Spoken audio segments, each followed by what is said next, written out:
안전한 동해바다 해양경찰 25시입니다. 매주 목요일 동해바다 지킴이가 직접 우리 동해바다에서 일어나는 다양한 이야기를 전하는 시간인데요. 이번 주는 어떤 소식이 들어와 있을까요? 오늘은 동해해양경찰서 김환경 서장과 함께 최근 동해해역에서 추진 중인 주요 안전관리 정책에 대해 들어보겠습니다. 지금 전화 연결돼 있습니다. 서장님 안녕하세요. 네, 안녕하세요.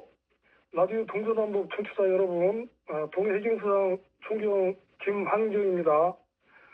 이번 주에는 국민의 생명과 안전을 지키기 위해 추진 중인 우리 동해해경 주요 정책들을 중심으로 말씀드리겠습니다.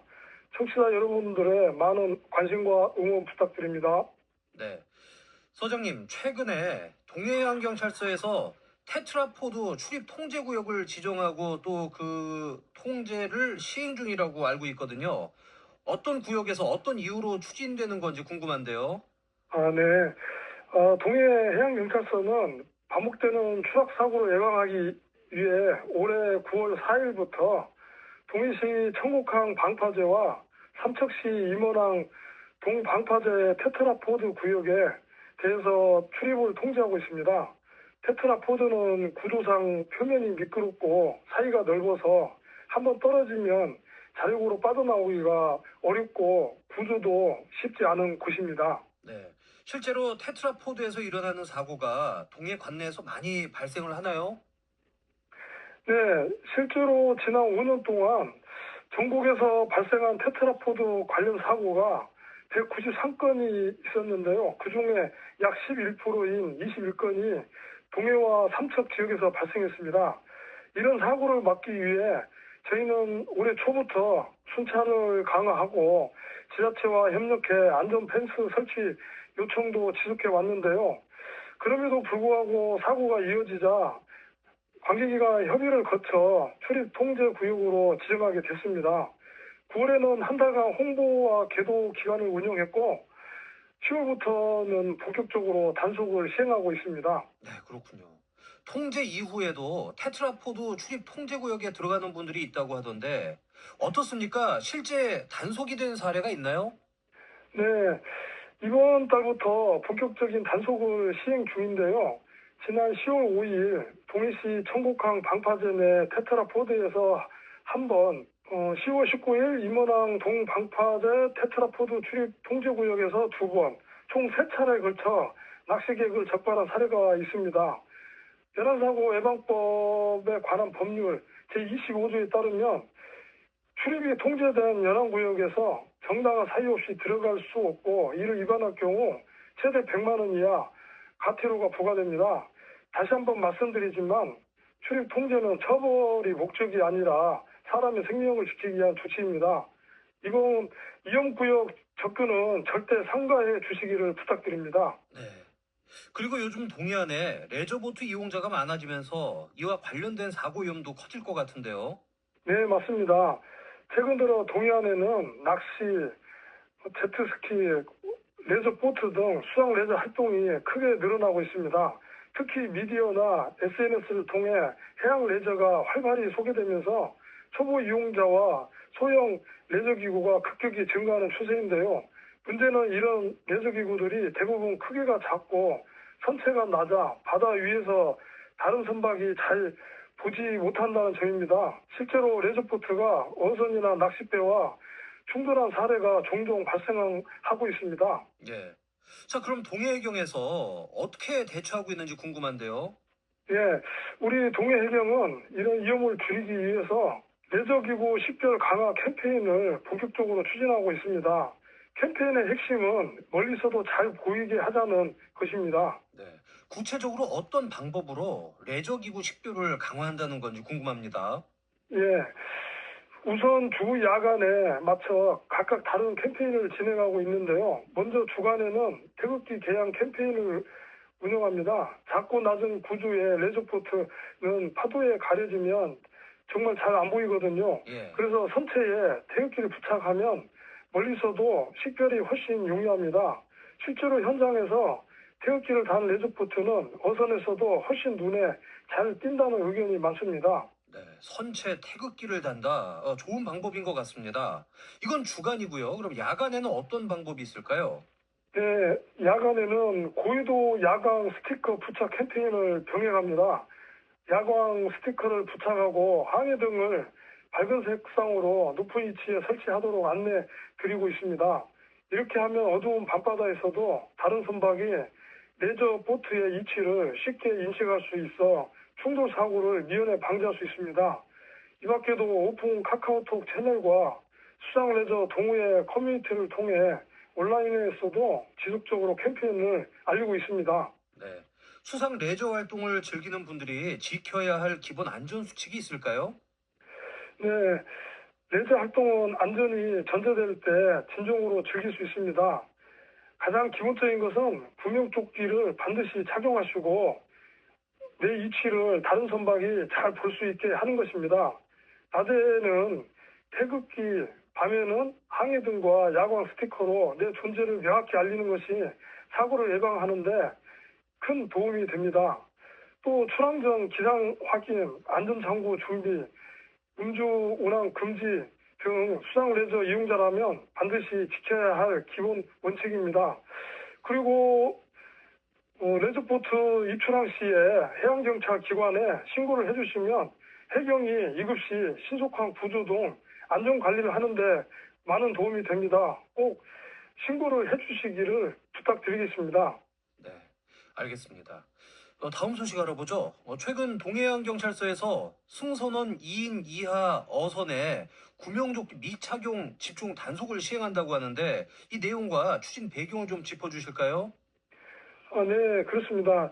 지난 10월 19일부터 어선안전조업법이 개정 시행되면서 2인 이하 어선의 경우 구명조끼 착용이 의무화됐습니다. 그동안 기상특보 발효되거나 특정 조건에서만 착용 의무가 있었지만 이제는 승선 인원이 2명 이하인 모든 어선은 조업 중 반드시 구명조끼를 착용해야 합니다. 이런 제도 개선은 3년간의 계도 기간을 거쳐 올해부터 본격 시행된 것으로 작은 어선일수록 사고 발생 시 구조가 어렵다는 점을 고려한 조치입니다. 예. 작은 어선에서 실제로도 사고 발생이 많이 일어납니까? 네, 실제로 최근에도 안타까운 사고가 이어지고 있습니다. 지난 5월 경주 모곡항 인근 해상에서 1인 어선 선장이 실종됐고 10월에는 양양과 고성 해역에서 1인 조업선이 전복되거나 추락해 실종된 사고가 발생했습니다.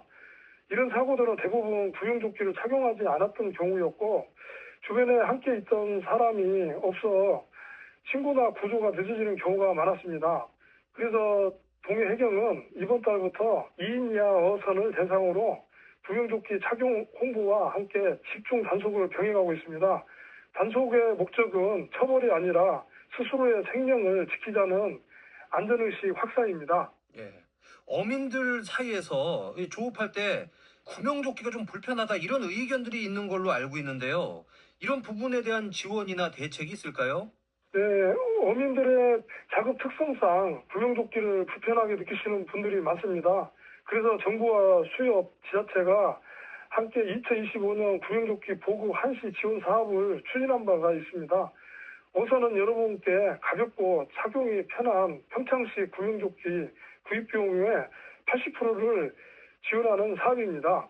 서장님, 그러면 어민분들이 어떻게 지원을 해야 되는지, 또 지원 대상 어떻게 되고 신청 기간 어떻게 되는지 이 부분을 좀 설명해 주시죠. 지원 대상은 연금의 어선과 낚시어선 종사자 등 전 어업인입니다. 예. 신청 기간은 지난 10월 30일까지였습니다. 선적지를 관할하는 수협을 통해서 간단히 신청할 수 있습니다.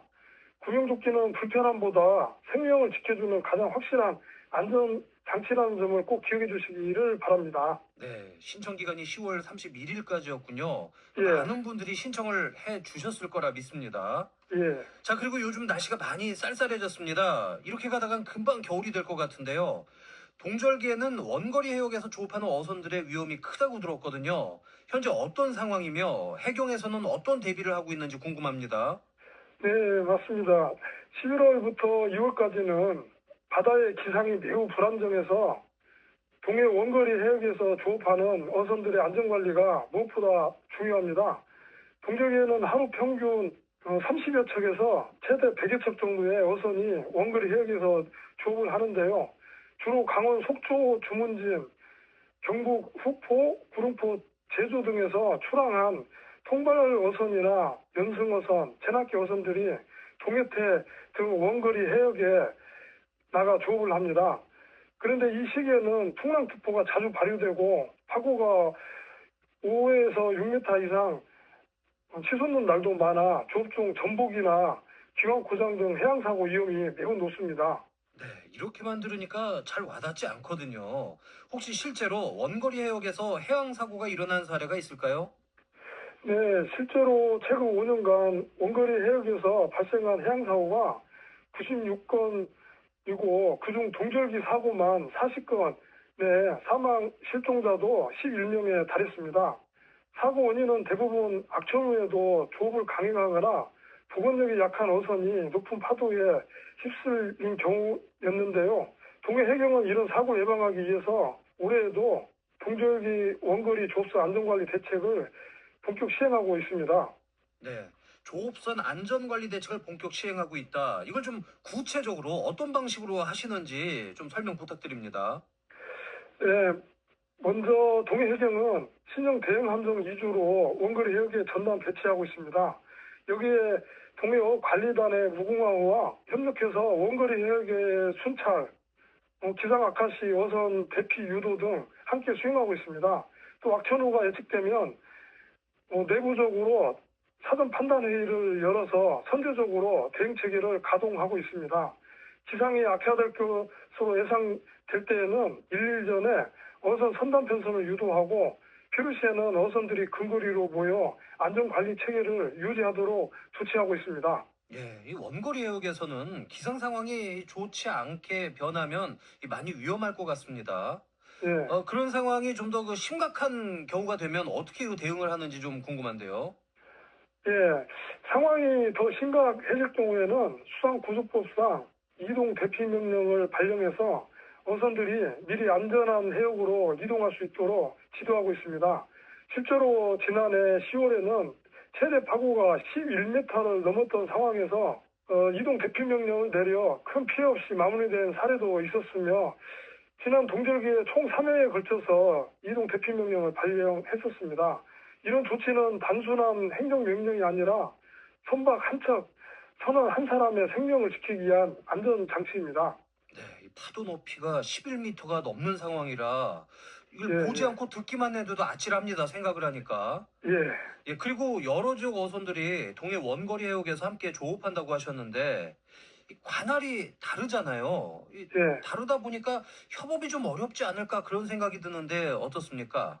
네, 실제로 원거리 해역에는 강원 속초, 주문진, 경북 후포, 구릉포, 제주 등 여러 지역에서 출항한 어선들이 함께 조업하기 때문에 관할 구역이 다르고 관리 체계가 복잡할 수 있습니다.